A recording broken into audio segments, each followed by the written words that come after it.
Siemano, siemandero, witam wszystkich bardzo, bardzo serdecznie w ten piękny piątkowy wieczór. Ja wiem, że jest niedziela, ale dzisiaj archiwalny piątek. No jakoś tak się poprzestawiały nam te daty, gdzieś tam coś tam umknęło i tak dalej, i tak dalej. I z tej całej scheduły, która jest, wiecie, no wtorek, czwartek, archiwalny piątek, sobota, niedziela się to poprzesuwało. Trochę byłem chory, nie wiem, czy miałem tego, czy co tam mnie dorwało. W każdym razie, no trochę byłem chory, a dzisiaj, szanowni państwo, filmik, który no myślę, że zainteresuje nie jedną osobę, która na tym kanale jest, bo dzisiaj, szanowni państwo, gitara Gibson Explorer. Bardzo, bardzo ciekawa. I teraz tak, bardzo chciałem podziękować wszystkim patronom kanału za to, że wspomagają kanał, bo na przykład ten odcinek został zmontowany przy użyciu CTG TV, i takie rzeczy dzieją się dzięki temu, że ja czasami mogę outsourcingowo poprosić kogoś, ażeby dla mnie odcinek zmontował, a właśnie dzięki wam. Więc zapraszam do wspierania. Jak wiecie, pieniądze nie idą na marne. Oczywiście dzięki wam ten rozwój się dzieje na różnych płaszczyznach. Jak wiecie, ja to zawsze informuję o tym. Nawet Ozzy mi kiedyś powiedział, że jakby kurczę, wszyscy się tak rozliczali z każdego grosza jak ja, to byłoby przepięknie na świecie. W każdym razie o co chodzi? Dzisiaj odcinek zmontowany z różnych gitar.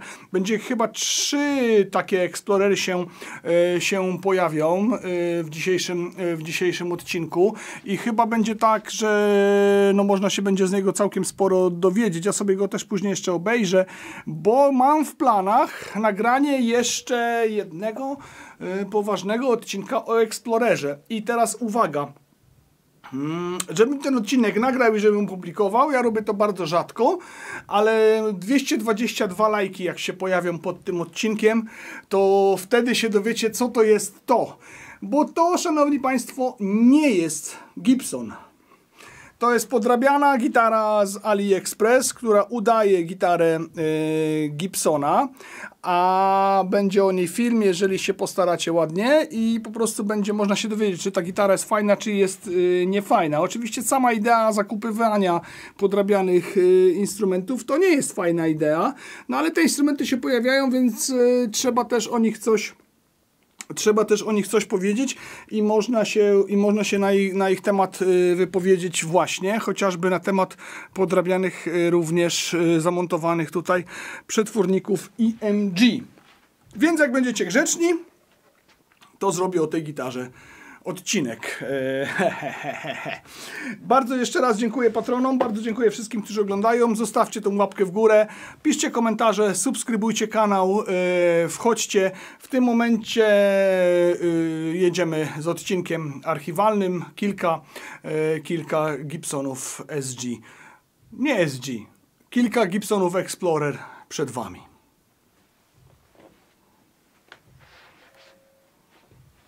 Na wszystkich w 42 odcinku filmików o gitarach, 42 odcinku, bo zapraszam na jest moc, wiesz, filmików, które są niemywane. Jak to jest, jak do po prostu inaczej. Naprawdę wrzucam w odcinkach niemywanych. A które są jak uczyć i nagrać później. I ten jest właśnie taki, nagrywany w lutym 2021. Obróciło nam ostatnio Gibsonami.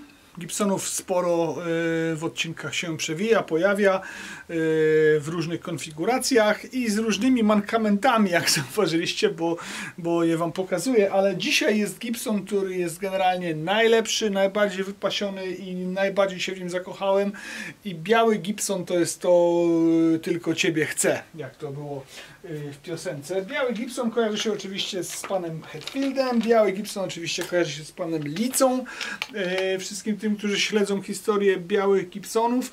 Natomiast ten przyniósł Marek, którego bardzo serdecznie pozdrawiam, przyniósł go do Gitarowej Mgły na serwisik, na lekki setupik. Trzeba było wyregulować grych, wypolerować progi, przeczyścić instrument, ale w bardzo ładnym stanie ta gitara była przyniesiona, więc tak naprawdę nawet nie było co pokazywać przed i po, bo tutaj wszystko się zgadza. Przepiękne tutaj logo. Z tego co kojarzę, gitara jest z 2011 albo 12 roku.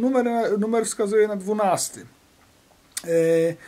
Więc tak, numer, od razu wam powiem, patrzcie, tu jest ten numer generalnie jest taki troszeczkę zalany przez farbę, bo Gibson najpierw nabija numer, a potem potem dopiero maluję i ja też tak w niektórych swoich Gibsonach mam, ale jakbyście chcieli sobie to zauważyć, no to jest to dosyć taka znacząca wiedza dla tych, którzy nie mają pojęcia o Gibsonach. Trochę pożółkł lakier tutaj, pożółkł lakier na bokach, ale tak bardzo ładnie pożółkł, pożółkł. Mnie się to bardzo podoba i to jak ta gitara się właśnie zrobiła taka leciuteńko od słońca, mega mi robi, słuchajcie, robotę.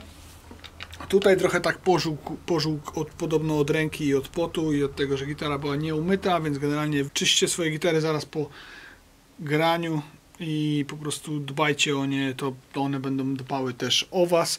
Absolutnie zero problemów z ustawieniem tego instrumentu, absolutnie zero problemów z tym, żeby to wszystko stroiło i żeby wszystko było zajebiście. Założone są takie ciekawe struny D'Addario Balance Tension, one się nazywają, czy jakoś tak.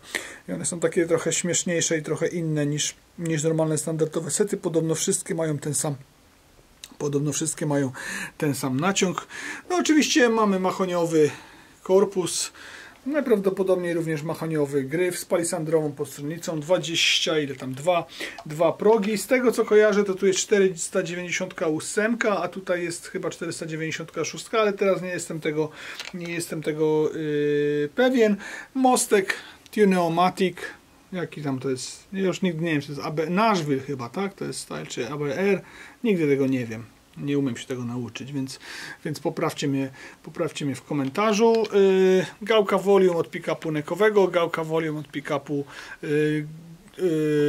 mostkowego i jedno wspólne ton. Tutaj mamy gniazdko na fajnej takiej metalowej płytce.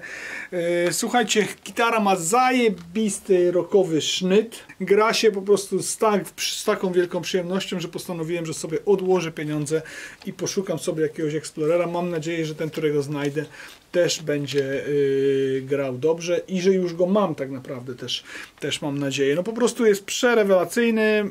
Marek generalnie dba o swoje instrumenty. Wszystkie jego instrumenty są serwisowane w Gitarowej Mgle. Już je mogliście sobie tutaj oglądać na kanale. Jedyny mankament, jaki tutaj jest w tym instrumencie, to jest właśnie ten tutaj taki odprysk. No i mówię, no i to, co mu się stało tu od potu, to już jest raczej nieusuwalne. No lakier nitro ma swoje prawa. Słuchajcie, gitara przezajebiście leży, nic tutaj się nie przekręca, ani nic nie lata, po prostu się bierze i się gra. Tutaj jest elegancki dostęp do mostka i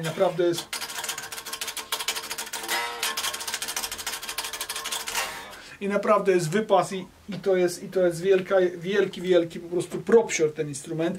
No łopata, konkretna łopata. No łopata, ale niech się Wam nie wydaje, że jest to gitara niewygodna. Jest to gitara bardzo wygodna i tak naprawdę to wcale nie jest tylko i wyłącznie zdana z tego, że gramy na niej jakieś tam metalowe rzeczy, chociaż w tych czasach to pewnie już tak bardziej. Słuchajcie, no w 1958 roku powstały te kształty, w ogóle się wtedy nie przyjęły. Później trochę zaczęły się przyjmować i różni bluesmeni zaczęli sobie na nich grać. Na przykład Eric Clapton grał na Explorerze bardzo długi czas. Taki był zespół Wishbone Ash, który też na Explorerach sobie grał. No i generalnie to są gitary o bluesowo-rockowym sznycie mimo swojego wyglądu, a dopiero później zostały zaimplementowane do grania gatunków metalowych, chociażby właśnie przez Scorpionsów, przez Metallicę, no i tak dalej. No. Natomiast no, tutaj pick-upy to nie są jakieś super mocne. 498 to jest jeden z moich ulubionych pick-upów w ogóle ever. Tak mi się wydaje, że to jest ten pick-up. Natomiast gra przepięknie i to nie jest taki pick-up o jakimś mocnym, super, ultra głośnym sygnale, więc no, da się na nim też pograć trochę lżejsze klimaty, ale niech też Was to nie zwiedzie, że on nie jest taki super mocny jak na przykład 500T, bo też potrafi zagadać. Zobaczcie sobie, jak fajnie ta gitara się w ogóle odcisnęła w futerale i jak pięknie ten futerał wygląda. W ogóle futerały gibsonowskie to jest też kolejna historia. Kto miał gitarę Gibson w oryginalnym futerale, ten wie, jak pięknie to pachnie. nie wiem, czy to jest wanilia, czy co, ale no po prostu zawsze to jest taki piękny zapach i ten zapach, mimo tego, że ta gitara w tym momencie, jak ręce ma 10 lat co najmniej, no nie, no 10 albo 9, to generalnie ten zapach się cały czas utrzymuje, więc ja nie wiem, jak to jest zrobione, nie wiem, czy teraz te nowe futerały, które nie są z Kanady, też to mają, ale te oldschoolowe to mają. Słuchajcie, no nic,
takie małe postscriptum, mała errata jeszcze do tego filmiku. Trafił się na szybciutko w serwisie Explorer B2, czyli jeszcze ze starej ery. To stara era, to czas ludzi słońca. Taki tutaj najtańszy możliwy do zakupienia Explorer, słuchajcie, na Dirty Fingersach, więc macie pewnego rodzaju porównanie, jak to gra. No ja wam powiem tak, tutaj Marcin jest fanem, a ja jednak wolę 500T.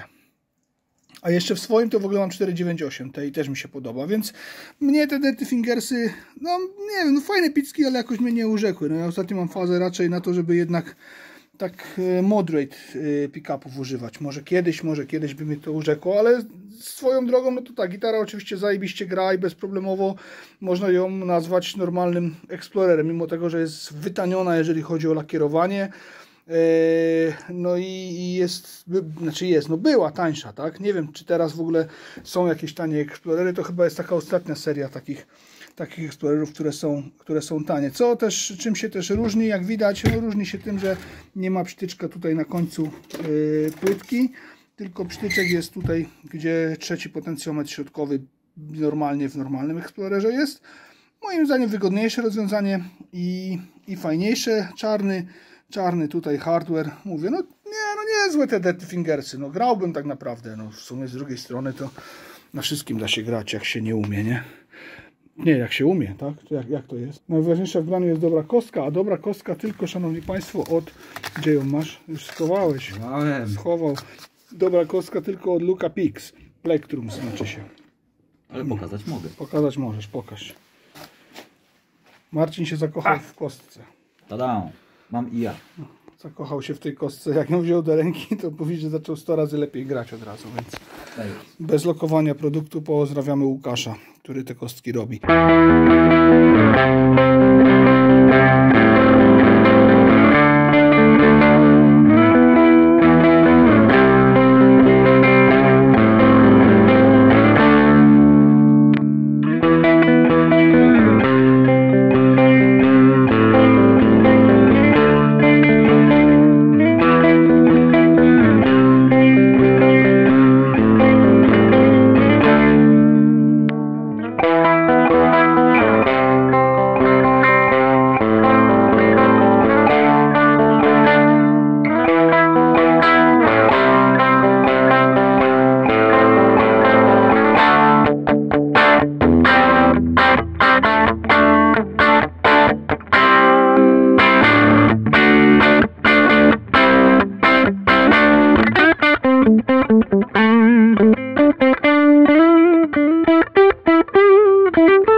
Gibson 2016, co to jest? Explorer T?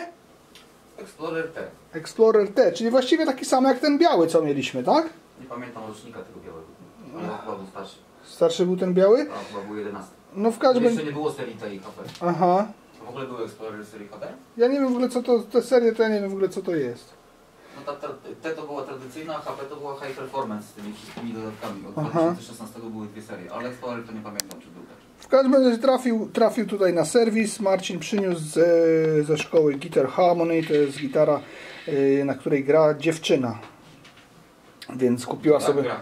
I to jak gra, Marcin mówi. Kupiła sobie taką oto łopatę, ale no łopatę nigdy nie czyściła. Łopata jest pełna gruzu, chociażby na podstrunnicy, co widać. Prawda, że nigdy nie czyściłem, nie. Czyściła? Ja ją czyściłem, nie. A, no to chyba dawno temu. Ale dawno nie było. Chyba dawno temu, no. Nie przyznawaj się. W każdym bądź razie, no taki oto tutaj przepiękny, z imbusikami tutaj w mostku, co jest pewnie dosyć konkretnie przydatne. Co? 498, 496, tak? Nie, 496 i 500. 496 i 500, czyli prawilnie do metalu, ceramiczny, prawdziwa gitara. Słuchajcie, no jest tutaj no, w tym świetle to tak, no jest utytłana. A trzeba będzie po prostu ustawić, wyczyścić i wszystko z nią zrobić. Nie wiem, czy uda się nagrać próbkę, pewnie nie. Uda się, czy się nie uda? Zobaczymy. Na razie nie mówię, czy będzie próbka, czy nie, no ale pokażę Wam, jak się wyczyściła, jaka była, jaka jest. O, czekajcie, jeszcze tak, podstrunnicę. Spójrzcie na podstrunnicę, bo to zawsze widać na podstrunnicach, o co chodzi.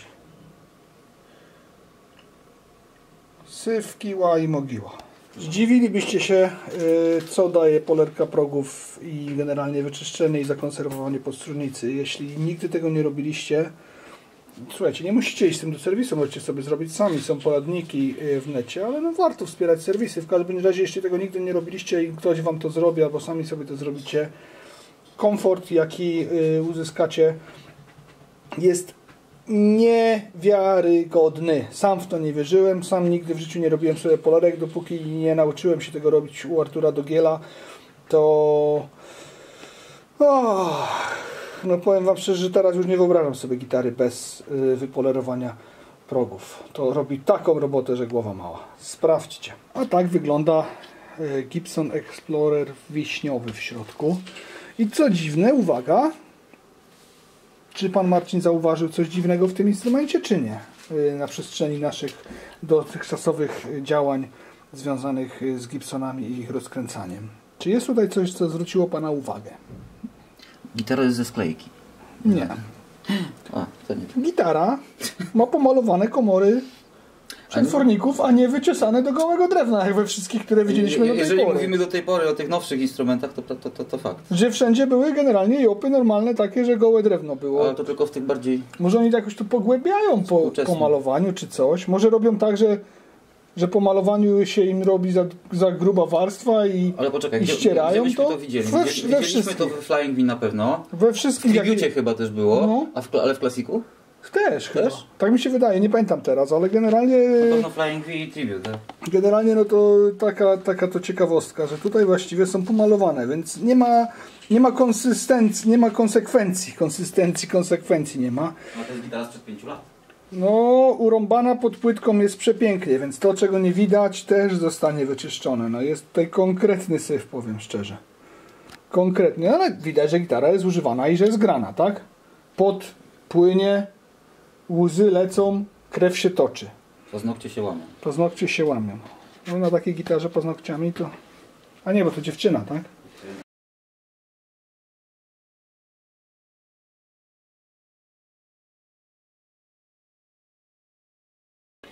Ja lubię elektronikę w Gibsonach, jak jest zrobiona. Szczególnie lubię te takie kable od pick-upów, te takie owijane, o te. O, to ja bardzo lubię. A tu mi się podoba ta gitara, kurde, porysowana elegancko. Dobrze jest. No. Nie leżała w case'ie. Nie leżała w case'ie przez... O, proszę, jaka przepiękna ryska. Zajebiście.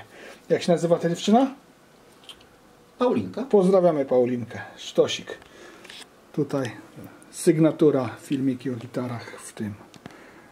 Czekaj, bo nie uchwyciło się. No to wiesz. O, proszę bardzo. W komorze przetworniajków. Kurczę, inna gitara zupełnie. Nagle tu się zrobiło dobrze. Nie da się ukryć. Marcin zna swój fach. Bez Marcina gitarowej mgły by nie było. I tutaj nie mówię dlatego... Zobaczymy. I tutaj nie mówię... Ty, cwany gapa. Pokazuj mnie, bo nie wyglądam korzystnie. Facelifting dzisiaj zrobię. A na ulicę wychodzisz? Pod czapką taką i kapturę. I chowasz się w samochodzie. Tak. Nie no, zrobiłeś bardzo ładną robotę tutaj. Wyszła mega. Przezajebiście się prezentuje. Co prawda na takim ciemnym tle, ciemna gitara to tak trochę nie najlepiej widać, ale wyszła przemega, ultra niska akcja strun i bardzo, bardzo przyjemny instrument. Słuchajcie, no Gibsony to... Słuchajcie. Nie słuchajcie. Gibsony to są naprawdę fajne gitary. Ja je bardzo lubię i zawsze będę szanował. Mimo tych wszystkich wad, które ostatnio sobie w nich odkrywamy i tej beki, którą sobie czasem potrafimy stoczyć, no to ja uważam, że generalnie jeśli chcecie fajną gitarę, to Gibson jest jednym z tychże wyborów. W tym momencie trochę pogram, ale pogram tutaj. Tutaj pogram. Nie będę się tam nigdzie przenosił. Wzmacniacz, na którym pogram, to będzie Joyo Jackman Band Amp podłączony do 12-calowego głośnika wsadzonego w takie stare combo Piwi.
Reasumując całą sprawę, słuchajcie, tenże Gibson przezajebisty instrument.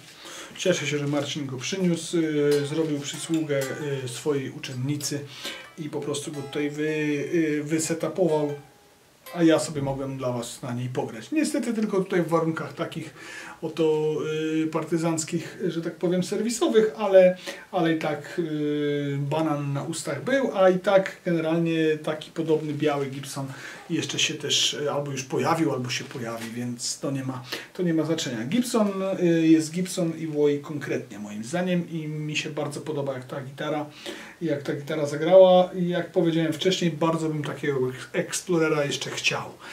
Więc zobaczymy, co z tego wyniknie i zobaczymy, jak to się uda. No trzeba by może odłożyć trochę pieniędzy albo znaleźć jakąś tam okazję. Na razie tych pieniędzy nie ma i okazji też nie ma, ale nie szkodzi. Co się odwlecze, to nie uciecze. Słuchajcie, mega wiosło. No oczywiście lepiej się na nim gra przestery, no bo jak ma tą 500 tutaj, no to jest do przesterów łojąca i do tego jest przystosowana, ale nawet czyste barwy moim zdaniem lepiej zagrały niż na Stratocasterze, którego testowałem dokładnie ten sam dzień, zresztą w bardzo podobnym kolorze, więc to tyle. Dzięki wielkie dla wszystkich wspierających kanał na Patronite, dzięki wielkie dla wszystkich, którzy wspierają kanał na YouTube. Jeśli wspierasz ten kanał na YouTube, a jeszcze się nie odezwałeś do mnie, to odezwij się do mnie na maila. Bardzo dziękuję, że obejrzeliście do samego końca. Jest mi niezmiernie miło. Możecie napisać biała meta w komentarzach, żeby udowodnić, że tutaj byliście. Przypominam o tej akcji z lajkonami. Ale teraz, żeby nie było jeszcze tak, wiecie, że tylko i wyłącznie sobie będziecie mogli się dowiedzieć o tym, jak to wygląda, to ja zrobię ten odcinek następny w bardzo specyficzny sposób. Jak wy się postaracie, to ja też się postaram. Mianowicie, tak jak mówiłem w tym odcinku tutaj, no chciałbym mieć swojego Explorera, tak? No i szanowni Państwo, okazuje się, że w czasie, kiedy tamte odcinki, tamte części odcinka powstały, trafił w moje ręce prawdziwy Explorer. Trafił w moje ręce prawdziwy Explorer. Bardzo pozdrawiam Adriana, który by chciał go odkupić, ale ja już mu go nigdy nie sprzedam. I to jest Explorer już prawdziwy gibsonowski, więc tak naprawdę chyba najfajniej byłoby, jakbym zrobił porównanie tejże podróby z tymże oryginałem i jakbyśmy sobie mogli po prostu zrobić taki odcinek, gdzie mówię o tym, wiecie, no, czym te instrumenty się różnią. Trochę się różnią, chociażby na sam wygląd, no bo no żeby ktoś się nie naciął na przykład, tak? Że kupuje Gibsona, a dostaje podróbę, no to myślę, że warto byłoby zrobić takie porównanie i chociażby pokazać, czym się te instrumenty różnią, więc ten odcinek, który dzisiaj obejrzeliście, gdzie są różne Explorery, plus ten odcinek, który powstanie, jeśli się postaracie. O Jezu, jakie te gitary są łopaciarsko ciężkie, ale śnieg dzisiaj spadł, to się przyda łopata do śniegu. W każdym razie te gitary myślę, że warto będzie porównać, więc wiecie, no, postarajcie się, podszerujcie i tak dalej i bądźcie tutaj, oglądajcie i w ogóle to będzie wam dane, jak to jest powiedziane. Słuchajcie, bardzo dziękuję jeszcze raz, bardzo dziękuję za to, że wpadacie na kanał, że chcecie wam oglądać. Bardzo jeszcze raz dziękuję patronom. W tym momencie lista patronów. Oczywiście przypominam o tym, że jest do wygrania labogowy przester w formie fizycznej, jak i w formie psychicznej, że można wziąć udział w zabawie dla patronów, jeżeli jest się patronem. Jeszcze raz wszystkim patronom bardzo, bardzo serdecznie dziękuję za wszystko, co dla kanału robią. Dziękuję wszystkim, którzy wysłali końcówki samochodowe. Kręćcie końcówki samochodowe. One się zbierają gdzieś tam, te wszystkie, które wysłaliście. Jeśli jeszcze ich nie było, to spokojnie. One są na dysku. Wszystko to będzie. Kręćcie, działajcie. I dziękuję bardzo. Do nie wiem kiedy. Do jutra, do pojutrza. Jutro idę na lekcję do Konrada po chorobowym. Już się boję. Ale uczę się. Będę się uczył przez pół roku, jak nie przez rok grania na gitarze, więc obserwujcie ten progres. Na razie ja go jeszcze mało pokazuję, bo to są jeszcze rzeczy, które no ja paluchy rozciągam, ale uczę się. Guitar Harmony, pozdrawiam. Hej, cześć, czołem gitarowe maniaki i maniaczki. Chevrolet się trafił po drodze. Ładny, zadbany, jeżdżony, dobry lakier, ale ja nie o tym. Haha, ja o tym. To jest dopiero motyw. Lubię takie motywy, bo to jest takie właśnie auto lata 30-40, no może 50, ale zrobione na współczesną modłę, które właśnie jest w trakcie jakiegoś remonciku i będzie zrobione na cacy, po to, żeby z tym sznytem nowoczesnym właśnie się to zagryzało, czyli takie lata 20, 30, 40, 50, już więcej nie mogłem wymieniać, kontra nowoczesność. Bardzo mi się podoba to auto, zwłaszcza to, że ma tu motyw, jest sobie piesek, jakiś bulldog i jest również kogut. Bardzo dobrze to skombinowane i jest jeszcze w trakcie remontu. No nic, za jakiś czas wrócimy. Szeroko z tyłu tu ma tu szerokość. Wrócimy za jakiś czas, zobaczymy, czy jest zrobione. Na razie remont trwa. Pozdrowienia, uściski, na razie trzymajcie się zdrowo, pa pa.